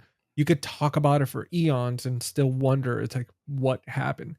But I think if they would have ended it that way and just left it at the first Halloween, it would have been a perfect expression of how evil never dies. And it just, I mean, we could all agree that Michael is just the perfect metaphor for evil and the bad things out in the world, like the actual boogeyman. And again, Mhm, we've talked about throughout all these films how he brings out that certain side of people. And for him to just not die, it just goes to show that it's always going to be an endless battle between good and evil. And no matter what you do, it's always going to exist because that's the way the world works. mhm. So I feel like he's the perfect example of that, of like how the real world works. Couldn't have said it better myself, GC. I'm just here, felt a little poetic, and I was like, you know what, dude, I gotta say, man, like we've known each other for a year now. Mhm. Our friendiversary, I think, has already come up, but Oh, really? but it's interesting. I always wondered, with all the franchises out there, all these different horror movies, I always wondered why Halloween meant so much to you. And it's awesome to be able to talk to you about this and hearing the story about, like, because I believe you brought it up once before, like talking about like your dad introducing you to it and stuff. But being able to rewatch these movies and really sitting there and dissecting them, what they really mean, because we Mhm. have other movies that are just slashers. There is no meaning behind them. They're literally just slashers. But then you could take a movie like this and there's so much, especially with that new trilogy, Yeah. like what they really focus on mental health, and they focus on mob mentality and good versus evil and what is evil and what causes it and all that stuff. But man, it goes to show without a shadow of a doubt that this franchise is just, I mean, it's been going since 1978 and it's still gone. I mean, people still want more and they're still Yeah. hounding for more, even though Michael's obliterated. Well, there's talks of a series, and they have said that it could go on, but that story of 18 kills and ends is self-contained. That's it. Done. They will not continue that story. They might piggyback off another one or start their own new timeline off of the first one. That'd be interesting. Would you want to see some continuation on the Thorn trilogy, for example? Because they've messed with the first and they tried it with H2O and then they tried it with the 2018 and up, but with the Thorn or even with the Season of the Witch. Season of Witch might be pretty cool. I could see that, or trying to connect the two somehow. That's true. Yeah. You know, That I would I'll be. be honest though, I just don't want a series. This is my opinion. I'm kind of over series, all over these streaming series. They're not even TV series. Yeah. They're not even TV series because they are like 2 years in between in between these seasons. I'm tired of those, to be honest with you. Like, I heard Mike Flanagan just wrapped up for Carrie. He's doing a series, and I was like, I thought that was a movie. See, like for some they're reason, I thought it getting, was a series. damn, dude, like they're getting crazy. Like it's the second Friday 13th series got people worked up. Now everything's becoming a series. And then, well, Mhm. obviously we had Chucky. Yeah, we got Friday 13th coming up.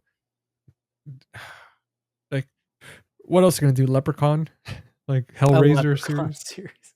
Well, they brought back Hellraiser. They did a new movie with that.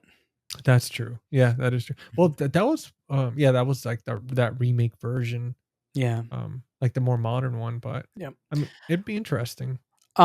So let's go ahead. We're gonna wrap it up, but let's talk about the scores because I know you brought that up before we Yeah, went live.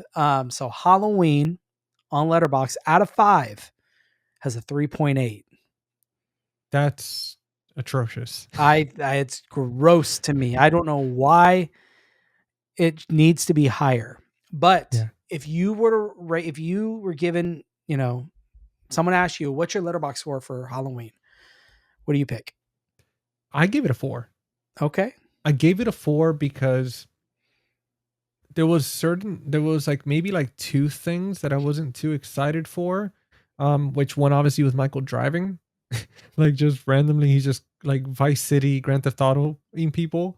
But just besides that little nitpick, or like Laurie and her friends, like there was certain tiny moments where I was like, but again, besides the tiny nitpick, I I gave it a 4. Mhm. I thought everything. I thought the score was fantastic. I thought the creativity behind the scenes of making the movie. I thought it was very original. It had its creepy moments.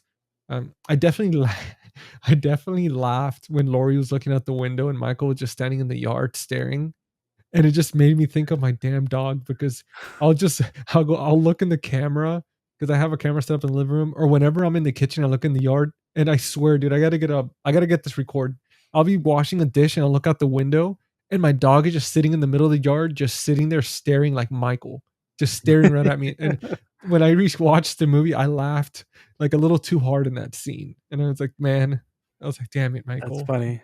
He's a German Shepherd. If you were to pick a dog, that's Michael, a German Shepherd, a Yep. killing machine, but not all there. Yep. Exactly. Well, what about you, man? So I gave it a 4, and I'm anticipating a 4.5 or maybe even a 5 from you. Yeah, But I'm we'll giving see. it a 5, man. You This give it a movie, 5? I Okay. talked about. I think this is a perfect movie. Yeah. It's. I could find a fault, the driving, but I mean, even that's a stretch for me. I could probably explain it away in my mind. So for me, it's a 5. Yeah. No, and it's rightly so. I mean, I cannot argue with that. I mean, again, it's when you look at this film, you look at what they were able to do with the budget to film this in 20 days, the simplicity. They didn't have to exploit guts and all these things to Mhm. people to get it out there. It's just they were able to scare people with pure psychology for the most part. It's just incredible. And again, that simple score. Yeah. That's all you need, a few keys to just really get those goosebumps in the back of people's necks. Yeah, I know. Halloween 2. Mhm. So Letterboxd, it came in at a 3.2. Where do you rate Halloween 2? Let me see here. I gave it a 3. Okay.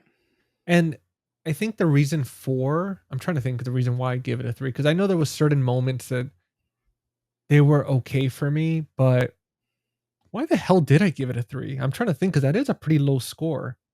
I wish I would have wrote a review, like why I give it a 3, because I'm trying to think. Yeah, I give it a 3. You know what? I'm gonna change it right here because I feel like that's a little harsh, but I'm gonna give it a 3.5. Okay. I think the first one was just, even though it's a continuation, I think the first one was just like awesome, dude. Yeah. Compared to the second one's good, but I think part of it was the stupid scenes where like the guy, Jimmy almost takes himself out, gives himself a concussion. I thought Mhm. that was kind of stupid. And then the IV part to me was, even though it was like very dark, I was like, how did Michael get her vein? Like, it's not simple. Like, there was just certain things that I don't know. I felt like they weren't John Carpenter. You could clearly tell they weren't thought about like from his mind, because Mhm. he's more of a simple guy.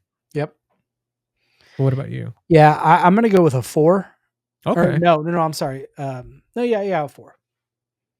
You want a 4? It's hard after talking about it. That's what happened with No, me. hold on. 3.5. I think I would go with you on that one. A 3.5. Okay. Halloween 2. Yeah. 3.5. Because he slashes all the tires, and I just kind of thought about, I was like, I don't know, man. Like, I get it, but in this one, they made Michael seem a little bit more competent, like as a human. I was like, there was certain things that he was doing that it's like normally the Michael we're used to from the first one, he's just kind of like that. I'm just gonna stab you and pin you against the wall. Like, he's not out here trying to like. Well, I mean, he does cut like the power, I think, and stuff. Mhm. But Yeah, I think a 3.5 is a good score for Halloween 2. Of course, 5 for Halloween 1. So, yeah, all right. Well, GC, I think that puts a cap on the Halloween 1 and 2 for Halloween night. well, I think, I mean, since we're releasing this on Halloween night, I mean, I think it puts a cap on all of them. Oh, yeah, that's true. So, watch this and then go watch Halloween for Halloween night. It's perfect. Yeah, guys, go check it out. I mean, listen, if you feel like you're on the fence and you feel like you've seen Halloween years ago and you're like, it's okay, revisit it. The fun thing about Halloween that it's not like the other franchises. It's like you get to build your own storyline, because again, you could go with just stick with one and done. You could stick with 1, 2, and H2O. If you want to really torture yourself, throw in Resurrections. But if not, just stick with those 3. Or you could stick with 1 and then 2018 and then Kills and Ends. Or I mean, it's just kind of it's fun. It's great to be able to experience all of them. But definitely watch Halloween. Go check it out. Update your scores. Yes, bump those scores up to close to a 5 for me. But yeah, man, love the movie, obviously. Oh yeah. But yeah, GC, tell them where they can find you. Well, you guys could find me on Face the Movies on my YouTube channel. You can find me on Instagram and Letterbox. That'd be a different app. But yeah, Letterbox. Find me on there. Very active. I've been rating everything I've been watching. I also have a podcast, which is Friday Night Fright Night. It's a horror movie podcast. You could find me on Spotify, Apple, and I put the full video episodes on Face the Movies YouTube. Now, yeah, besides that, check that out. Every Friday I'm releasing a podcast episode, and every Tuesday we Jordan and I we have our cinema rewind series. So every Tuesday night around 9 p.m. Eastern time, we pick a different movie and we talk about it, discuss it live on a live stream. So you come hang out with us. We have a ton of fun. We try to have new guests every episode when we can, and just have fun with it. So yeah, go ahead and all that good stuff. Yeah, man. Well, you're already here, but over at the movie den, man, what do I have going forward? Man, this Halloween series that we've been doing has taken so much of my time Yeah. that it's like, man, what do I do now? I'll probably take. No, I'm not going to take a break, but there's a little gap between, of course, Halloween and Christmas, at least as form as content wise, because October's been really, really Halloween themed, and horror films are my main. That's my bread and butter.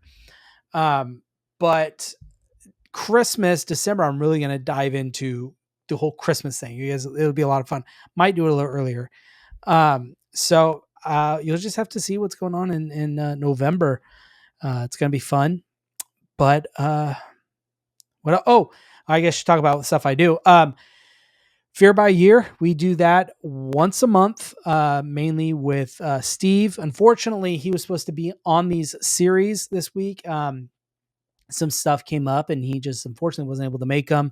So, Steve, we miss you, buddy. Yeah, I love you, buddy. And then Chris, bearded film guy, you guys saw him 2 days ago on Yeah. Season of the Witch. Anyways, we once a month we go through the year. Every year we pick 6, 7, 8 films that of horror films that came out that year. We discuss them. We're supposed to do 1981 this month. However, it's been a crazy month, so we're going to go ahead. We postpone that to next month. So in November, we are going to be discussing 6 films. I think we have 8 films in the year 1981. I know GC is on the slate for one, so excited about that. I'm excited, And, man. yeah, guys, that's all we have. Any last words, GC? I mean, man, honestly, I want to thank everybody for tuning in. Again, we're recording this ahead of time, but if you're watching this, you've already either seen some of the live streams or recordings. But thank you guys so much for tuning in and hanging out with us. It's such a ton of fun to be able to make these type of contents and just hang out with friends, and really appreciate all that support and all that. And hopefully you learned something new watching these videos and some behind the scenes stuff, and hopefully it created more appreciation for these movies. But as far as from my end, guys, love you so much. Make sure to, guys, over here, Jordan, if you haven't already subscribed and all that good stuff, make sure to subscribe to Jordan. Make sure to comment. I mean, this is one of the hardest workers in the room, and I always tell you this, man, but you really inspire me with everything, because dude, you work so damn hard and always figuring out ways to be creative and put out content. And even when there's days where I'm like, oh, I'm just so exhausted and stuff, and I'll see you pumping out stuff, I'm like, man, this guy just does not get tired.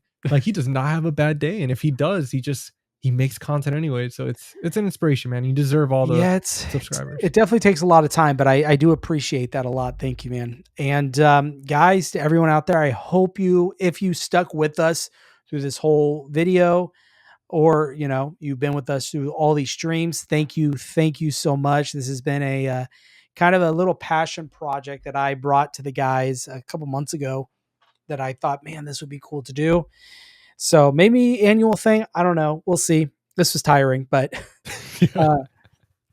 but again, guys, thank you so much for sticking it out with us and hanging out. And guys, have a happy Halloween. Yeah, guys, stay safe out there, and watch out for those razor apples. Stay safe and keep an eye out for the boogeyman. There we go. All right, see you guys. Later, guys.